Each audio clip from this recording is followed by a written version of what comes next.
Энэний төлөөл Монголд байна шүү дээ. Тасархаа. Өнөөдөр яриа юуны талаар вэ гэхээр 25-аас 34 насны залуучуудын сэтгцийн эрүүл мэндийн доротол нь 23%-аас 29% рүү өссөн гинэ сүүлийн жилүүдэд. Тэгэд залуу хүмүүс угаасаа ютубер ингээл дандаа амжилттай хүмүүстэй Дубайд Ламбо унсан мөнгөтэй хүмүүсүүдийн контентыг үзэл за би юу нээр хоцорж байгаа юм байна.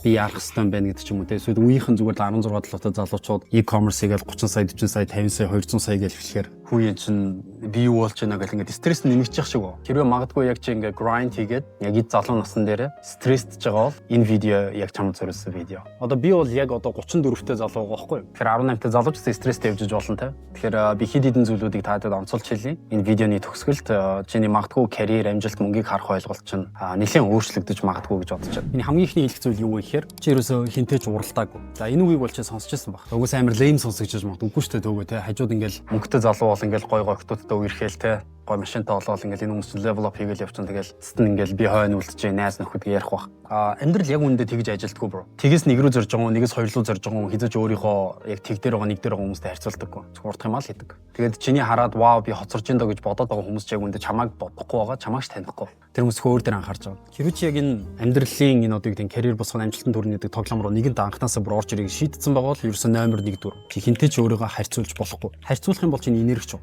Харьцуулах юм бол чи хожигдж байгаа юм шиг санагдана. Харьцуулах юм бол чи юм бүтээж их цагаа шал хэрэггүй юм зарцуулаад эхэлнэ. Ерөөсөө харьцуулдаггүй. Одоо би өөрийгөө хизээж эргэн тойрныхоо яг миний үеийн монгол залуучуудтай харьцуулдаггүй. Гадаад залуучуудтай ч харьцуулдаггүй. Ерөөсөө энэ амжилт, карьер, тгээс нэг рүү зүтгэх гэдэг юм дотор чинь цаг хугацаа гэдэг юм байхгүй байхгүй. Чи ерөөсөө өөр ингээд яг тэр цаг хугацааны тоглоомор тоглодог хүмүүсүүдээс шал тусдаа бөмбөлөг рүү орох хэрэгтэй. Тэр бөмбөлөгөн дотроо чи хийж байгаа юмаа үнэхээр кайфтай хийдэг, хідэн цаг өнгөрч байгаа нь мэддэгдэггүй чи дууралж чадах юм бол тэр галан бөмбөг чинь гадаад талд байгаа хүмүүст амар сонирхолтой харагд. Айгуу өсөлттэй харагд. Би сүүлд нэг айгүй мундаг үнтэй уулзсан. Тэгээс надад ийм зүйл өгч. Төгөө Монголын топ баячуудыг нэрлэл. Бүгдээрээ ерөөсөө нэг л зан чанараараа адилхан байна гэж. Юу ихээр яг одоо цаг дээр төвлөрч чаддаг. Барилга барьдаг бол барилга барихтаа үнэхээр хоббитой.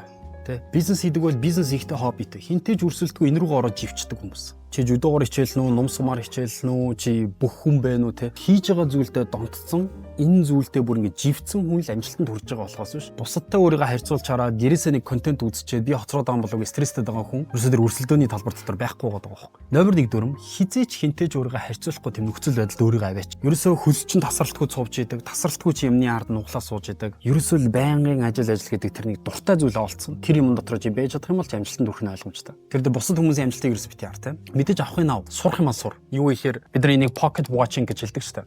Үгүй амжилттай хүмүүсийг яаж мөнгө олоод байгааг судалдаг. Энд тэдэн views авч ийн, за community-ийн тэдэн гишүүнтэй байна, тэдэн төгрөг олж байгаа юм байна. За нэг иймэрхүү амжилттай юм байна да.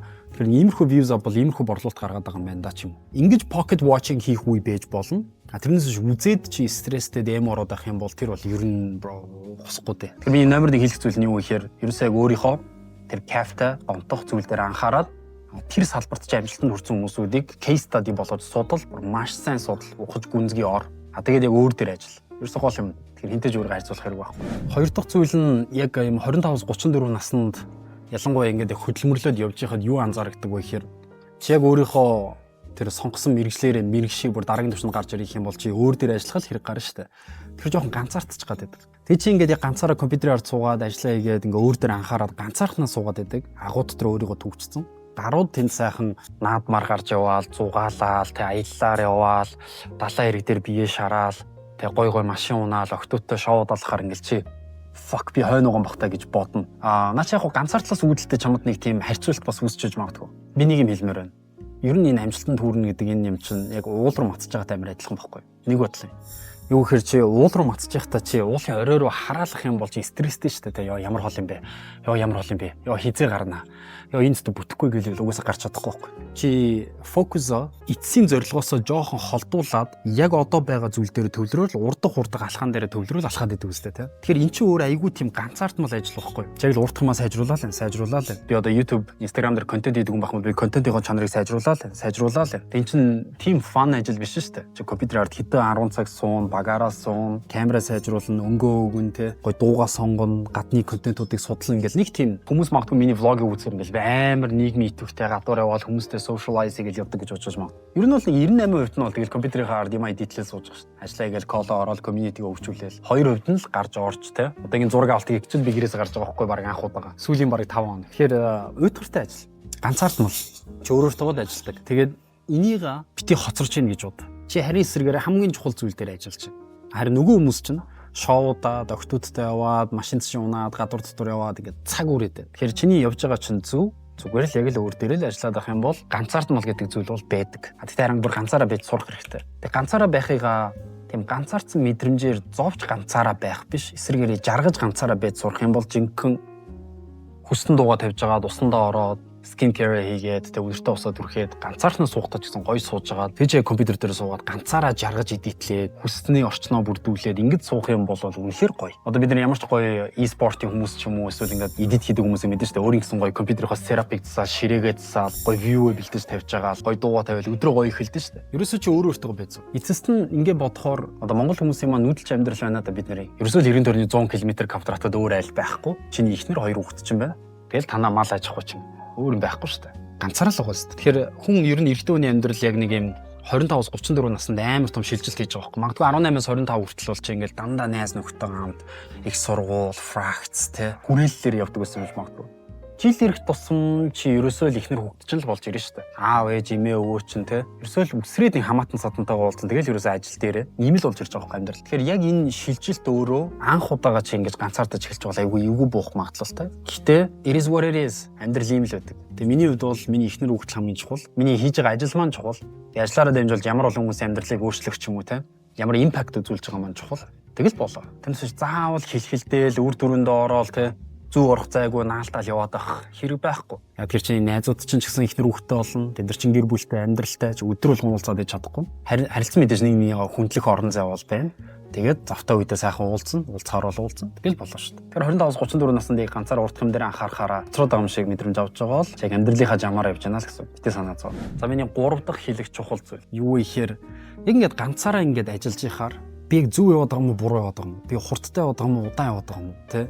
Би төрүүлээд байгаа юм уу, хожигдоод байгаа юм уу? Би ер нь яг хаана яваад байгаагаа ойлгохгүй байгаад байна да. Мэдээж ингээд зүтгэсээр явах нь чухал, алхам алхмаар явсаар явах нь чухал. Гэтэ яг би хүсэж байгаа үр дүндээ хүрэх үү гэж. За энэ дээр стратеги төлөвлөлт гэдэг маш чухал сэдв орж ирж байгаа. Биний үзэж байгаа хүмүүс нэг юм хэлэхэд стратеги төлөвлөлттэй хүн л амжилтанд хүрдэг, барилгаа барьж дуусгах. Стратеги төлөвлөлтгүй зүгээр бариад эхэлчихье гэдэг хүн бол ер нь хаанч хүрдэггүй. Одоо ингээд бид нар барилга барьдаг хүмүүсийг харж штэ. Эхлээд бид нар чинь газар дээрээ судалгаагаа хийн, тэгээ хөрөнгө оруулалтаа босгоно, дараа нь зураг гаргана, за хөрсөндөө тэр суур муураа хийн, ингээд маш их ажил болж иж яг зургийн дагуу байшин анх төсөөлсөн тэр зураглалаараа яг бууж байгаа биз. Ажил, карьер гэдэг бүгд юм байдаг. Нэг юм random байдлаар зоос шидээд аль тал нь буун тэгэл болно үз гэдэг юм байдаггүй. Би зорж иж YouTube-ээ одоо ингээ 200 мянган subscribers болгоч. Би зорж иж өөрийнхөө зорилттой зах зээл рүү контент хийж иж би борлуулалт хийж. Би тэр хүмүүсийн асуудлуудыг нь хөндөж өгж гаргалгаа дэвшүүлж иж би өөрөө мөнгө олж байгаа. Харж байна уу? Тэгэхээр бүх юм ерөөсөл стратеги төлөвлөлт тохгүй. Юу гэсэн үг вэ гэхээр очих байгаа цэгээ хараад аль замаар очивол хамгийн дөт юм бэ? Хамгийн хурдан юм бэ? Хамгийн бага зардалтай юм бэ? Хамгийн бага эрсдэлтэй юм бэ гэдгээ төлөвлөөд тэгээд энэ чинээс хугацаатайгаа төлөвлөж гаргаж ирнэ. Юу гэсэн үг гэхээр за би Гималай нуруунд дээр гарах гэж те.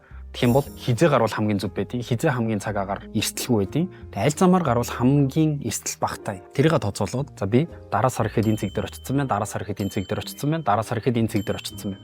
За ийм хурдаараа явах юм бол би ер нь энэ цэг дээрээ төлөвлөсөн хугацаанд очиж чадахгүй юм биш шүү гэдэг стратеги төлөвлөлтөө. Би 3 жилийн дараа ийм төвшөнд очсон баймаар байна. Инхийн тулд одоо сонсож байгаарай. Би жилийн дараа ийм төвшөнд очсон байх хэрэгтэй. Тэ 3 жил чинь 3 жилээр хуваагдсан шүү дээ. Тэгээ би эхний 1 жилд ийм төвшний ажлыг нуулсан байх хэрэгтэй. Энэ жилийн төлөвлөгөөг биелүүлэхийн тулд би уйлрал бүр ийм юм хийсэн байх хэрэгтэй. Яг дараагийн уйлралаа би төлөвлөгөөнд авч явахын тулд би энэ сартаа ийм юм хийсэн байх хэрэгтэй. Энэ сард ийм юм хийхин тулд би энэ 7 хоногт ийм юм хийсэн байх хэрэгтэй. Энэ 7 хоногт ийм хийхин тулд би өнөөдөр энийг хийсэн байх хэрэгтэй гэж ухрааж буулгаж гаргаж ирнэ. Тэрнээс зүгээр шүршээл сум тавиал орилол чарлал алив хийгээд үгийгээл цээжний бидартай яг нэг юм 20 идтэй залуучуудын нэг сул тал байдаг та тий. Зүгээр л алхил та манайхан зүгээр л дайрал та юунд айгаад зориггүйгээр маш их юм хийх юм бол цэн очих үр дүнчээ юм тий. Одоо би тийм залуучуудыг айгүй харж байсан. Тэгвэл би ингээл контент хийгэлсэн. Тэг би ингээд хэдэн зуун мянган дагагчтай болсон. Одоо тэг би мөнгө олохгүй. Би монетайз хийж чадахгүй. Тэг би яг ч удаа дагагчтай болсон. Ямар ч утга алга гэж ярьж байгаа хүмүүс би зөндөө орж ирсэн. Анхнаас угаасаа мөнгө олох төлөвлөгөө гаргаагүй юм чи. Зүгээр л контент хийгдсэн. Тэг контентын үздэг хүмүүсүүд нь дандаа нэг 8-аас 13 настай хүүхдүүд үзээд харчин дараа нь худалдаа авах чадваргүй хүмүүсээр фэн бейсээ бүрдүүлсэн. Дараа нь чи юм зарах гэхээр тэрийг авч чадахгүй. Тэгэхээр анхнаасаа ерөөсөө ямар зорилттой зээл рүү, ямар асуудлыг шийдэж, ямар бараа зарах, яаж мөнгө олох юм. 7 хоногт хэдэн контент хийх юм, сард хэдийг хийх, жилийн дараа хаана очсон байх. барилга барихтай адилхан байхгүй. Бүх юмыг ингэж build up хийдэг. Нойлоос нь. Тэгэхээр яг энийгээ төлөвлөөгүй хүн хөдөлмөрлүүлээд мэдээж хүн юм чинь хоолунд идэн амрах хэрэгтэй, тавтаа тухтай орч хэрэгтэй. Тэгээ мөнгө нь олдохгүй ч юм уу те. Хаана очиод байгаагаа хэмжиж чадахгүй. Өөрийнхөө үр дүнгээ хэмжиж чадахгүй байхаар ч хүн чинь стресстэй шүү дээ. Тэгээ бид нар яг нөгөө түрүүчийн видеонд дээрээс би burnout боллоо гэж хэлэх байхгүй. Ер нь бол энэ burnout гэдэг энэ сэдв чинь өөрөө ямар ч стратеги төлөвлөлтгүй хүний хан мөрөгсөн үедээ хэлдэг үг. Тэгэхээр анхнаасаа чи хэдэн жилийн дараа хаана очих вэ? Яаж ажиллах вэ? Ямар хэмжүүрээр хэмжих юм өөрийгөө. Чиний бүх хэмжиж байгаа зүйл чинь яг тоо руу буудаг байх хэвээр. Бид нэр high performance alpha эрхтэйг 21 зарчим дээр ярьсан шүү дээ. Бид нэр видеог нь оруулчих. Бүх юм чинь хэмжигддэг байх хэвээр. Контентууд чинь хэмжигдэнэ, views-ээр хэмжигдэнэ, CTR-аараа хэмжигдэнэ, тэ. Борлуулалт чинь тоогоороо хэмжигдэнэ, орлогоороо хэмжигдэнэ, ашгаараа хэмжигдэнэ. Бүх юмыг хэмжиж логикоор, рационалаар хардаг байх хэрэгтэй. Тэгжээж би ямар ч төлөвлөгөөнийхөө дагуу явж байгаа юм байна гэж. Энэ дээр манай Америкт амьдардаг миний нэг ментор ах байдیں۔ Тэр ах юу гэхээр үнэхээр би анх харчаа шоконд орчихсон байхгүй. Нөхөр юу гэхээр айгүйх ажил амжуулдаг. Гэтэ би ингээ гэрт нь уулцсан чинь ингээ баргийн ажил байхгүй. Тэг ингээ хүү та ингээ завтаа мөксөж ах нь өнөөдөр суусуул гэх. Та ингээ яаж энийг ажлыг амжуулдаг гэсэн чинь ах нь ингээ жилээр төлгөө гаргацсан байд. 6 сарын дараа энэ зохион байгуулагдана. Жилийн дараа энэ зохион байгуулагдана. Тэрний ажлууд нь одооноос ингээ яваад эхэлсэн. Би хүмүүс даатгаад өгсөн. Ажил нь явж байгаа. Гэтэ санаа зов. Тэг өөрөө ингээ завтаа. Өөрөө энэ төслийнхөө mastermind нь учраас хаана хизээ хэнийг юу хийлгүүлэх үү, хизээ ажил дуусгах ёстой вэ гэдгийг мэддэг төслийн менежер байхгүй. Тэгэл ерөөс эдрийн хань явж байдаг. Тэгэд ингэж сэтгэж чаддаг хүмүүсийн дансруул мөнгө ордог гэдгийг ойлгох хэрэгтэй шүү. Чи өөрөө стратеги төлөвлөгч болно. Чи стратегч болно. Тэгжээж чи яаж жижиг чулуугаар том чулуу сөөж унгаах вэ? Тэгжээж би ашигын маржны өндөр гарах вэ? Эртнээс ямиг төлөвлөн. Цаг зээлийн судалгаа хийн. Анзаарна, өрсөлдөгчнөрөө судална. Ингэж яв. Тэгэхгүй бол яг миний түрүүч ярьсан шиг 25-34 наснда стрессээр байгаа л дуусах бах та гэж. За тэгэхээр эднэр дээр анхаараарай.